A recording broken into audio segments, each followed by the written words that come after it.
भारतीय सेना का प्राथमिक उद्देश्य राष्ट्रीय सुरक्षा और राष्ट्रवाद की एकता सुनिश्चित करना है। राष्ट्र को बाहरी आक्रमण और आंतरिक खतरों से बचाना है और अपनी सीमाओं पर शांति और सुरक्षा को बनाए रखना है, जिसके लिए हमारी सेना दिन रात काम कर रही है। भारतीय सेना अपने जवानों को हर प्रकार का प्रशिक्षण देती है और युद्ध जैसी स्थिति से निपटने के लिए लगातार बैटल स्कूल में अभ्यास करवाती है, ताकि जब कभी युद्ध का सामना हो तो हमारे जवान ईंट का जवाब पत्थर से दे सकें। आत्मनिर्भर भारत के तहत भारतीय सेना के खेमे में कई प्रकार के और नई सदी के हथियार, गोला बारूद, उपकरण मौजूद है। सेना अपने जवानों को टैंक की ट्रेनिंग भी देती है, जिसका इस्तेमाल युद्ध में किया जाता है। टैंक की कई कैटेगरीज होती हैं। आम भाषा में टैंक यानी तोप जिसे कहते हैं, जो गोला दागता है, इसलिए इस श्रेणी में आने वाले सभी तोप इसी सूची में शामिल हैं। टैंक अपना मार्ग स्वयं बनाता है तथा युद्ध में काम आने वाला ऐसा वाहन है जिससे गोलीबारी की जा सकती है।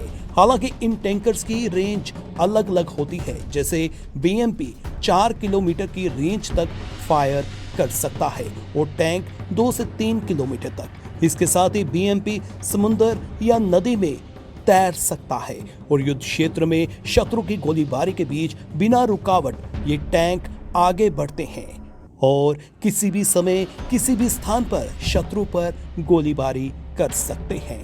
टैंक विशेष तौर से अपने एक ट्रैक पे चलता है। वह इसके पहिए कभी भी जमीन से सीधे संपर्क में नहीं आते हैं। वे हमेशा अपने ट्रैकों पर ही चलते हैं। इस खास वजह से ये किसी भी प्रकार की बेहद ही दुर्गम जगह पर आसानी से चल सकते हैं।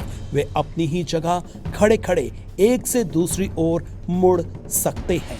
टैंक में मुख्य तौर पर 2 हिस्से होते हैं। एक नीचे का चलित हिस्सा जिसमें ट्रैक, पहिए, इंजन व सैन्य दल होते हैं। वह ऊपर का हिस्सा जिसे टैरट कहते हैं, जिसमें तोप, मशीन गन व टैंक के अन्य उपकरण होते हैं।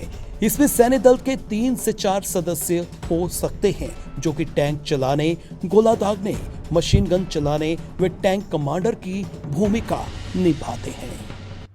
इंडियन आर्मी जो है अपने सोल्जर्स को हर तरह की ट्रेनिंग देती है और ट्रेनिंग देने के बाद जो है सोल्जर्स पूर्ण रूप से सक्षम होते हैं। पर्टिकुलर अगर मैं टैंकर्स की बात करूं या फिर बीएमपी की बात करूं, इनको ऑपरेट करने की भी ट्रेनिंग दी जाती है और जिस तरह से खासकर लड़ाई के वक्त जो है इनका इस्तेमाल किया जाता है। टैंकर्स की मैं पर्टिकुलर बात करूँ तो टैंकर्स को कई हर्डल्स का सामना करना पड़ता है। कई तरह के हर्डल्स जो है वो लड़ाई के दौरान युद्ध भूमि में जो है वो देखे जा सकते हैं, क्योंकि जो रास्ता है वो बिल्कुल भी प्लेन नहीं होगा। इन रास्तों में कई तरह के हर्डल्स होंगे और इन हर्डल्स को चीरते हुए, इन हर्डल्स को पार करते हुए जो है भारतीय सेना के टैंकर्स जो हैं वहां पर युद्ध भूमि में जो है अपना लोहा, अपना परचम लहराते हैं।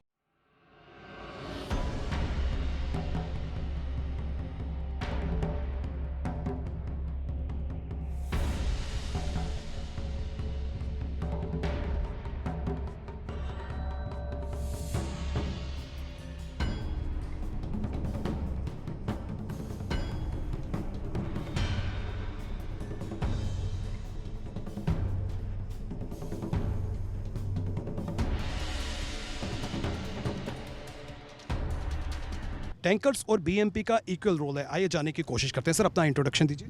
मैं नायब sir Radhesh Shyam 8 mech infantry 7 Punjab से बिलोंग करता हूँ। सर बीएमपी की पर्टिकुलर मैं बात जानना चाहता हूँ, क्या विशेषताएं हैं इसमें? बीएमपी के अंदर विशेषता ये रशियन मेड व्हीकल है। इसके अंदर ये एम्फीबियस व्हीकल है। ये पानी में तैर सकती है और ज़मीन में चल सकती है। ज़मीन में इसकी ऑन रोड इसकी जो स्पीड है वो है 65 किलोमीटर प्रति आवर और क्रॉस कंट्री में इसकी जो स्पीड है वो है 45 किलोमीटर प्रति आवर्स। इसके साथ में जो फायरिंग इक्विपमेंट है, 4 इक्विपमेंट है। 4 किलोमीटर तक ये दुश्मन को एंगेज कर सकती है। ये कम्बाइंड ऑपरेशन करते हैं इनके साथ में, आर्मर्ड के साथ में, टैंक के साथ मिलकर इसके कमांड ऑपरेशन करते हैं। इसके साथ में 7 जवान मिलकर काम करते हैं, जो कि कैरी करने के लिए इसके अंदर कैपेबिलिटी रखी गई है इसके अंदर। जैसे कि मशीन की बात करें तो मशीन में कई बार टेक्निकल प्रॉब्लम भी आ जाती है, तो उस टेक्निकल प्रॉब्लम को दूर करने के लिए वॉर के टाइम में किस तरह के कदम उठाए जाते हैं? टेक्निकल प्रॉब्लम को दूर करने के लिए जो इसके अंदर ड्राइवर और गनर और ऑपरेटर जो इसके अंदर साथ में ऑपरेट करते हैं, उनके अंदर कैपेबिलिटी होती है कि वो मिनिमम उसको प्रॉब्लम को अपने आप कैरी आउट करते हैं उसको। सर अपना इंट्रोडक्शन दीजिए। मैं रिसलदार नेपाल सिंह 50 आर्मर से बिलोंग रखता हूँ। सर जैसे कि किसी भी वार में जो है टैंकर्स की महत्वपूर्ण भूमिका होती है, तो टैंकर्स और जो बीएमपी है इसमें क्या डिफरेंशिएट है और किस तरह से इसकी वर्किंग की जाती है, इसके बारे में थोड़ी सी जानकारी। टैंक क्या है, एक चलता फिरता मोर्चे की तरह लड़ाई लड़ता है। इसके अंदर समूथ बोर गन लगाई गई है जो कि 4 किलोमीटर दूरी तक दुश्मन को देखकर मार करने की क्षमता के लिए TIPCS भी लगाया गया है, जो कि दिन और रात के अंदर उसमें काम करने की क्षमता है। इसके अलावा हमारे जो इक्विपमेंट है T-72, इसके अंदर एक ऐसी क्षमता है जो कि अगर हम दुश्मन के इलाके में जा रहे हैं और हमें किसी पोजीशन की ज़रूरत पड़ती है तो हम अपने खुद पे खुद एक हल डाउन या टच डाउन पोजीशन इख्तियार कर सकते हैं, जो कि एक छुपने की जगह होती है। इसके अलावा इस टैंक के अंदर और भी विशेषताएं हैं, जो कि अगर आग लग जाती है तो खुद का खुद ही बचने का क्षमता है। अगर NVC वारफेयर होता है तो इसके अंदर उससे बचने के लिए NVC वारफेयर का इक्विपमेंट लगाया गया है। और इसके अलावा ये पानी के अंदर से भी टैंक निकल सकता है और दिन और रात के अंदर भी काम कर सकता है।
दर्शकों, जैसे कि हम सब जानते हैं कि आज हम आपको लेकर आए हैं ट्रेनिंग सेंटर में, जहां पर सोल्जर्स को ट्रेनिंग दी जाती है। और जिससे कि हम सब जानते हैं कि जब भी वॉर जैसी सिचुएशन होती है तो संयुक्त रूप से जो है अभियान या फिर ऑपरेशन को अंजाम दिया जाता है। जैसे कि पहले हमने आपको बताया कि किस तरह से टैंकर और BMP फंक्शनिंग में आते हैं, और अब मैं आपको दिखाने की कोशिश करूंगा, वो दृश्य दिखाऊंगा कि किस तरह से जो है ऑपरेशन को संयुक्त रूप से जो है अंजाम दिया जाता है, किस तरह से जो है ब्रिज का निर्माण किया जाता है, किस तरह से टैंकर्स या फिर BMP जो है वो डिच के थ्रू जो है वो रास्ता बनाते हैं, किस तरह से जो है अटैक किया जाता है।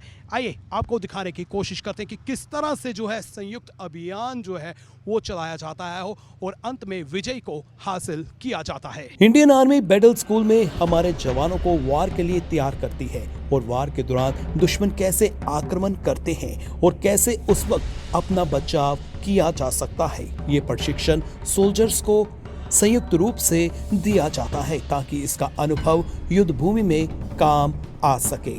मेरा नाम राइफलमैन राहुल ठाकुर है और मैं पठानकोट का रहने वाला हूँ। तो राहुल जी, ट्रेनिंग में आपने क्या क्या सीखा है?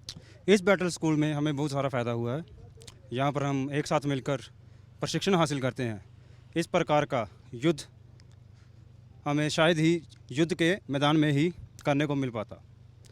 यहाँ पर हम एक साथ मिलकर ट्रेनिंग प्राप्त करते हैं और यहाँ से प्राप्त किए जो भी यहाँ से वाइट नाइट कोर के जो जवान हैं वो प्रशिक्षण हासिल करेंगे, वो किसी भी कोई भी सिचुएशन ऐसी आ जाती है उसको टैकल करने के लिए हमेशा तत्पर रहेंगे। क्या क्या सीखा आपने, जिस तरह से टैंकर्स की पर्टिकुलर बात करूं या फिर BMP की बात करूं, या फिर यहाँ पर जिस तरह से जो टेक्निक्स या टेक्नोलॉजी का इस्तेमाल किया जाता है उसको आप किस नज़रिए से देखते हैं, और कितना जो है आपको लगता है कि आपके आने वाले किसी भी वार में वो कामयाब होगा? मैं खुद यहाँ से काफ़ी टाइम से जो है प्रशिक्षण प्राप्त कर रहा हूँ। इससे मेरे आत्मविश्वास में काफ़ी ज़्यादा बढ़ोतरी हुई है और किसी भी सिचुएशन या किसी भी प्रॉब्लम आने पर मैं उसको टैकल कर सकता हूँ।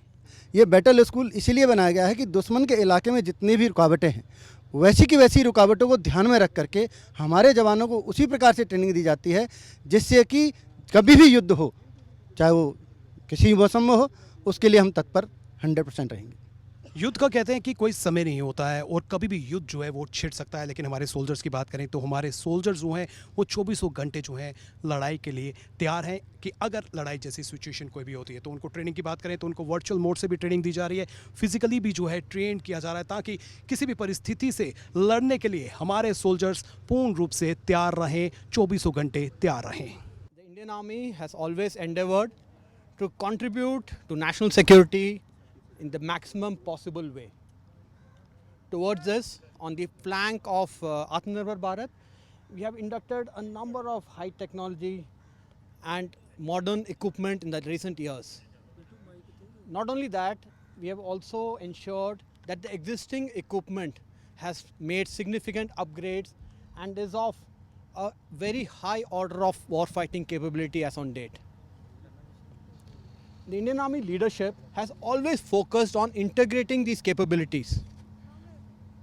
And towards this end, the training that you witnessed at the All Arms Integrated Training Area today has helped us to create a battle-hardened force that is integrated and to simulate the realistic operational situations that give us a great strength and capability.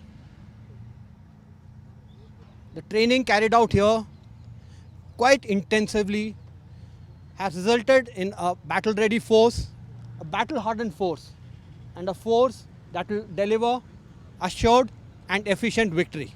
दर्शकों, हमारी Indian army किसी से भी कम नहीं है और हमारी Indian army जिस तरह से यहाँ पर ट्रेनिंग दे रही है इसकी विटनेस जो है आज आप भी बन गए हैं। आपने देखा कि किस तरह से जो है यहाँ पर ट्रेनिंग दी जाती है, कहाँ से जो है इक्विपमेंट्स यहाँ पर लाए जाते हैं और किस तरह से यहाँ पर सोल्जर्स को तैयार किया जाता है कि ताकि किसी भी तरह की बैटल हो, किसी तरह की भी वार हो, किसी भी तरह की लड़ाई हो, उसमें जो है भारत अपना परचम लहरा सके। इसी के साथ करण सिंह और मुझे यानी रितेश गुप्ता को दीजिए इजाज़त, फिर मिलेंगे, नमस्कार।